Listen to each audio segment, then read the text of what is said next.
IEX दोस्तों, Indian energy exchange. इस stock पे दोस्तों बहुत समय से मेरी नज़र थी दोस्तों, और जिस तरह से रिस्क रिवॉर्ड रेशियो में रिवॉर्ड की तरफ मुझे ये स्टॉक ज़्यादा लगता है। और इतना ही नहीं, आने वाले समय में आप एनालिस्ट की कोई भी एनालिस्ट की रिपोर्ट देख लें, वो दो बातें ज़रूर कह रहा है। एक, रिसेशन का डर है। दूसरा, वॉलेटिलिटी बाजार में बहुत रहेगी। तो ये दोनों ही चीज़ों को जब आप देखेंगे, आप पाएंगे कि IEX एक कंफर्टेबिलिटी देता है। IEX जब बायबैक की खबर आई उसके बाद एक कॉन्फिडेंस भी अपने इन्वेस्टर्स को देता है कि भाई चीज़ें उतनी ज़्यादा ख़राब नहीं है। प्रॉब्लम यह है कि जो आप कह सकते हो इंपोर्ट कोल जो इतने ज़्यादा प्रीमियम में मिल रहे थे, प्लस सप्लाई साइड चैलेंजेस चल रहे थे, वॉल्यूम्स में कहीं कमी देखने को मिल रही है दोस्तों, इलेक्ट्रिसिटी की ट्रेडिंग वॉल्यूम्स में, जिसके कारण स्टॉक को इतना ज़्यादा पनिश किया गया है। इसके साथ साथ मुझे लगता है अनरीजनेबल इस स्टॉक को बहुत ज़्यादा एक्सपेंसिव कर दिया गया था। तो वो तीनों निगेटिविटी को, वो तीनों इश्यूज को रिजॉल्व कर लिया गया है, और ये तीनों ही न्यूज़ स्टॉक के स्टॉक प्राइस में अब प्राइस इन हो चुकी है दोस्तों। प्रॉब्लम ये है कि बाजार के पास कोई ऐसा ट्रिगर नहीं है जो ये तेज़ी दिखा सके। आने वाले समय जो Q3 नंबर दोस्तों, ये स्टॉक के लिए बहुत ही ज़्यादा इंपॉर्टेंट इवेंट होने वाला है। ये स्टॉक को बहुत बड़ा कैटलिस्ट प्रोवाइड करेगा। या तो स्टॉक यहाँ से बहुत तेज़ी भागेगा, बट मुझे ये लगता है स्टॉक निचले स्तरों में जाना, जो डाउन साइड है, ये काफ़ी हद तक कम हो गया है दोस्तों। और इतना ही नहीं, करेंटली जो 120 to 130, ये जो 10 रुपए है ना दोस्तों, मुझे बहुत ज़्यादा इंपॉर्टेंट सपोर्ट दिखते हैं इस स्टॉक के दोस्तों। और पर्सनली जिस तरह के वॉल्यूम ग्रोथ देखने को मिले हैं, आपके साथ एक एक करके चर्चा करूंगा, वो काफ़ी ज़्यादा कह सकते हैं उत्साहजनक है। इतना ही नहीं, जो इंडियन गैस एक्सचेंज है माफ़ कीजिएगा, जो इंडियन गैस एक्सचेंज है दोस्तों, वो भी बहुत ही ज़्यादा, मैं कहूँगा, एक अच्छा alternative source of revenue generate कर रहे हैं। और आने वाले लॉन्ग टर्म में जैसे जैसे इंडियन गैस एक्सचेंज से भी अच्छे रेवेन्यूज आने लग जाएंगे, और जब वॉल्यूम ग्रोथ होते दिखाई देंगे, सप्लाई साइड इशू ठीक होंगी दोस्तों, स्टॉक एक री रेटिंग का हकदार ज़रूर होगा।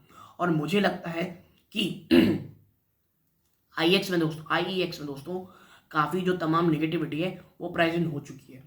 लेकिन क्या नज़रिया है, प्रोजेक्शन क्या है, क्या कह सकते हैं आने वाले समय में इतनी ज़्यादा उत्साहित क्यों हैं लोग कि स्टॉक ज़्यादा भागेगा, ये तमाम चीज़ें आपको इत्मीनान से एक एक करते हुए समझाने की कोशिश करूँगा। वीडियो को अंत तक देखिएगा। स्टॉक पे निवेशित हैं, निवेश की सोच रहे हैं, दोनों ही सूरत हाल पे ये वीडियो आपके बहुत ज़्यादा काम आने वाली है। और अगर आपको लगता है कि ये वीडियो आपके काम आएगा, वीडियो को लाइक करें। चैनल पहली बार आए हैं, सब्सक्राइब जरूर करें, ताकि ऐसे ही स्टॉक स्पेसिफिक एनालिसिस आपको आप कह सकते हैं आपके नोटिफिकेशन बार पे मिल जाए। और इसके लिए आपको नोटिफिकेशन बेल को भी प्रेस करना पड़ेगा। तो अब दोस्तों, विदाउट वेस्ट टाइम सीधा लेके चलता हूं मैं आपको इस पूरी एनालिसिस की तरफ। चलते हैं एनालिसिस की तरफ दोस्तों। अब बात करते हैं दोस्तों फैक्ट्स की, डेटा की। देखिए, हाईलाइट स्टॉक में ये है कि जो वॉल्यूम रिवाइव इन की सेगमेंट विथ हायर डिमांड। दोस्तों जो वॉल्यूम है ना, जो गायब सा दिख रहा था, वापस में बढ़ोतरी देखने को मिल रही है की सेगमेंट्स में, और डिमांड जो है वो भी काफी हद तक बहुत ज्यादा है दोस्तों। Buy back of share to add value for existing share holder. दोस्तों ये जो बाई बैक का कदम उठाया गया है इस कह सकते हैं मैनेजमेंट के द्वारा, वो वैल्यू एक कह लीजिए वैल्यू एडिशन का काम करती है एग्जिस्टिंग शेयर होल्डर्स के लिए।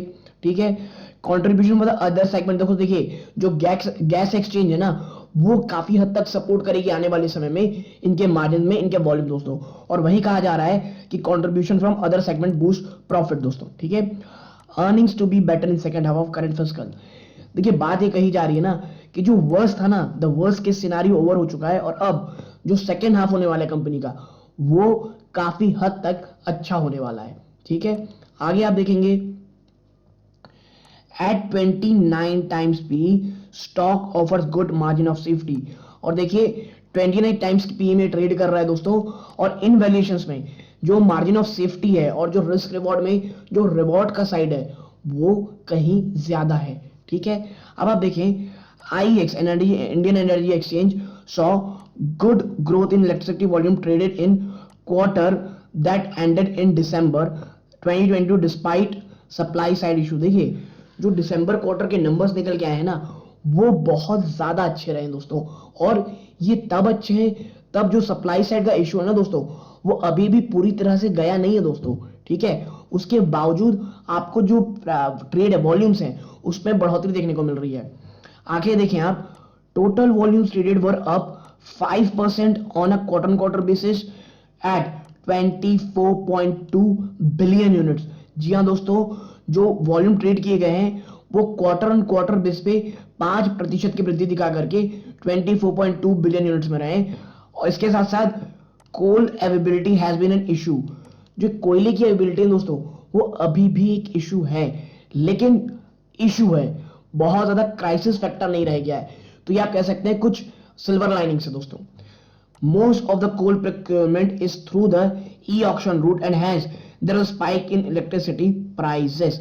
जो कोयला आप कह लीजिए अधिग्रहित भी किया जा रहा है, वो ई ऑक्शन के थ्रू किया जा रहा है। और दोस्तों यही कारण है कि जो इलेक्ट्रिसिटी के प्राइसेस हैं उसमें हमको बढ़ोतरी देखने को मिल रही है। कि ई ऑक्शन में अगर आप देखेंगे, ई ऑक्शन रूट के थ्रू अगर आप लेंगे तो प्राइस थोड़े से ऊपर रहते हैं दोस्तों, ठीक है। आगे आप देखिए, तो आप टोटल इलेक्ट्रिसिटी वॉल्यूम चेक करेंगे दोस्तों, ये मनी कंट्रोल के द्वारा अवेलेबिलिटी कराई गई है। तो अगर आप टोटल इलेक्ट्रिसिटी वॉल्यूम्स देखेंगे ना, तो आप देखिए जो थर्ड क्वार्टर रहा है, ये इसमें आपको बढ़ोतरी देखने को मिल रही है सेकंड क्वार्टर से, ठीक है।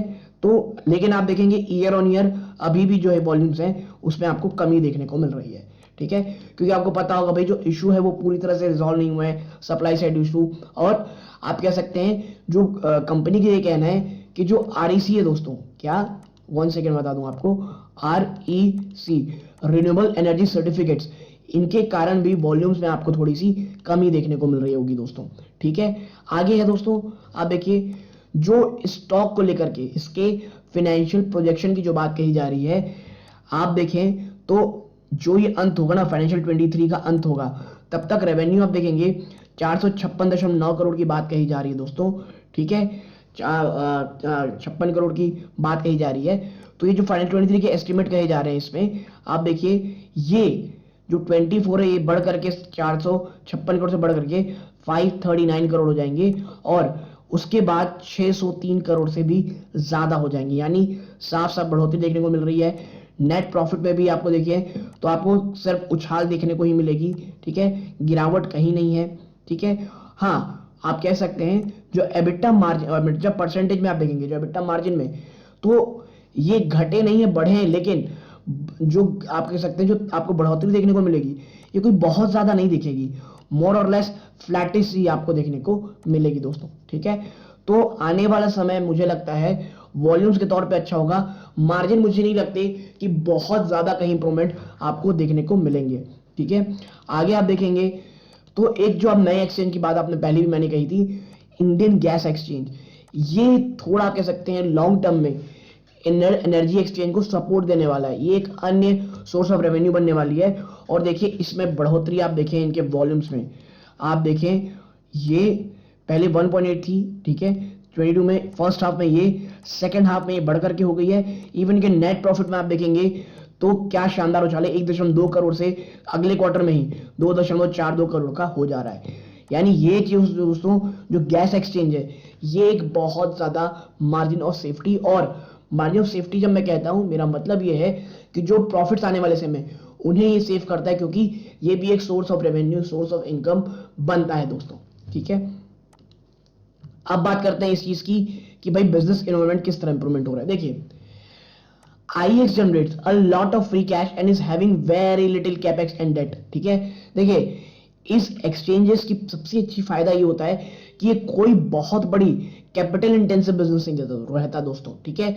इसमें आपको कोई बहुत बड़ा निवेश नहीं करना पड़ता है और फ्री कैश फ्लोज बहुत होते हैं, और यही कारण है कि इसके पास बहुत सारे फ्री कैश है और बहुत ही कम आपको कैपेक्स चाहिए और डेट इसमें न के बराबर है। This therefore is a prudent move which will only improve capital efficiency further and higher return for existing shareholder। और यही कारण है कि इतनी बड़ी गिरावट के बाद दोस्तों यहां से चीजें सिर्फ और सिर्फ अच्छी होती हुई ही दिखाई देंगी आपको, ठीक है। अब देखते हैं बिजनेस एनवायरनमेंट इंप्रूविंग। जो बिजनेस एनवायरनमेंट है दोस्तों, यानी जो बिजनेस करने के लिए जो एनवायरनमेंट है वो यहां से सिर्फ और सिर्फ आपको बढ़ता हुआ ही दिखाई देगा। कैसे, आप देखें electricity demand and generation are growing at a decent pace. जो इलेक्ट्रिसिटी की डिमांड है, जो जनरेशन है, वो बहुत एक डिसेंट पेस से बढ़ रही है with higher demand from the industry and house holds. जो इलेक्ट्रिसिटी की डिमांड है दोस्तों, वो इंडस्ट्री से और आप कह सकते हैं हाउस होल्ड से वो बढ़ती हुई दिखाई दे रही है। और नवंबर 2022 में India coal based power generation grew at 16.3% year on year. जी हाँ दोस्तों, जो कोल बेस्ड पावर है उसमें बढ़ोतरी नवंबर में 16.3% की हुई है ईयर ऑन ईयर बेस पे। Even the overall, including other source of power, growth in power generation at 14.6%। जबकि जब आप ओवरऑल जनरेशन देखेंगे, कैपेसिटी देखेंगे, आप देखेंगे कोल के अलावा तमाम चीजों को मिलाकर के आप देखेंगे तो उसमें 14.6% की वृद्धि थी। ठीक है, was quite increasing. Further there is enough room for volume growth considering increasing contribution of other segment. ठीक है, और यहां से दोस्तों वॉल्यूम बढ़ती हुई बात कही जा रही है क्योंकि जो अन्य एक्सचेंजेस हैं वहां पे आपको मात्र डिमांड और वॉल्यूम बढ़ती हुई दिखाई देगी। आगे आप देखिए द डे अहेड मार्केट, ये याद रखिएगा डीएम सेगमेंट दोस्तों। देखिए the day ahead market segment contributed around 60% to its volumes in December. इसीलिए मैंने कहा था ये डे अहेड मार्केट को याद रखिएगा क्योंकि ये इस पूरे ओवरऑल वॉल्यूम्स का 60% रिप्रेजेंट करते हैं दिसंबर में। विद डीएम वर, मैं डे अहेड मार्केट को दोस्तों डीएम में बोलूंगा। While DM volumes were impacted because spike in prices, other segment like term head market recorded a good 135% jump in volumes. ठीक है, इसमें आप ये कह सकते हैं दोस्तों ये थोड़े वॉल्यूम में इंपैक्ट रहे क्योंकि जो प्राइस थे वो काफी हद तक ऊपर की रहे, लेकिन जो अदर सेगमेंट निकल के आया दोस्तों, टर्म हेड मार्केट टैम, उसने काफी अच्छा 135% की जंप दिखाई वॉल्यूम में दिसंबर में। सिमिलरली जो रियल टाइम मार्केट दोस्तों उसमें 17% का जंप था ईयर ऑन ईयर। आप देखिए if the DM segment volume pick up which is expected in the next few month because of stabilising energy prices. देखिए प्रॉब्लम ये हो रही है डे हेड मार्केट के साथ कि जो एनर्जी के प्राइसेस हैं वो बहुत एक्सपेंसिव है, जिसके कारण वहां के वॉल्यूम्स में आपको दबाव देखने को मिल रहा है। और वही इंडियन एनर्जी एक्सचेंज का ओवरऑल 60% रेवेन्यू 60% वॉल्यूम रिप्रेजेंट करता है। और आने वाले समय के लिए दोस्तों, किसके लिए? आने वाले समय के लिए दोस्तों ये जो वॉल्यूम्स है ये आपको बढ़ते हुए ही दिखाई देंगे जैसे कि जो एनर्जी के प्राइस है स्टेबलाइज होते हैं। तो जो जहां ऐसा सेक्शन जहां से पूरा 60% का आपको रेवेन्यू आता है वहां से भी आपका वॉल्यूम कैचअप होते दिखाई देगा। और जो अन्य इनके सेगमेंट है, चाहे आप कह लीजिए टर्म हेड मार्केट और रियल टाइम मार्केट, ये ऑलरेडी काफी अच्छा जंप दिखा रहे हैं वॉल्यूम्स में। Overall volume would look higher possibly towards the fourth quarter of the current fiscal. देखिए क्वार्टर 3 में काफी हद तक चीजें इंप्रूव होती दिखाई देंगी, लेकिन असली गेम चेंजर जो होगा दोस्तों वो होगा क्वार्टर 4 के नंबर्स। और इसीलिए दोस्तों मुझे लगता है IEX एक अच्छा स्टॉक हो सकता है जो आपके एटलीस्ट रडार में होना चाहिए दोस्तों। ठीक है, ये स्टॉक काफी ज्यादा टूट चुका है दोस्तों ऊपरी स्तरों से, तो एक मार्जिन ऑफ सेफ्टी देता है ऐसे समय में जहां पे मैक्रो इन्वायरमेंट में इतनी ज्यादा प्रॉब्लम देखने को मिल रही है। मुझे लगता है IEX एक डिफेंसिव बेट की तरह हो सकता है फॉर अ लॉन्गर टर्म। मैं ये मानता हूं टेक्निकली स्टॉक वीक है तो कुछ लेवल्स में आप पे नजर होनी चाहिए, बट 120 to 130 एक ऐसा लेवल है दोस्तों जहां मुझे पर्सनली कहता है, मैं फिर कहूंगा एक अच्छा सपोर्ट लेता हुआ दिखाई दे सकता है।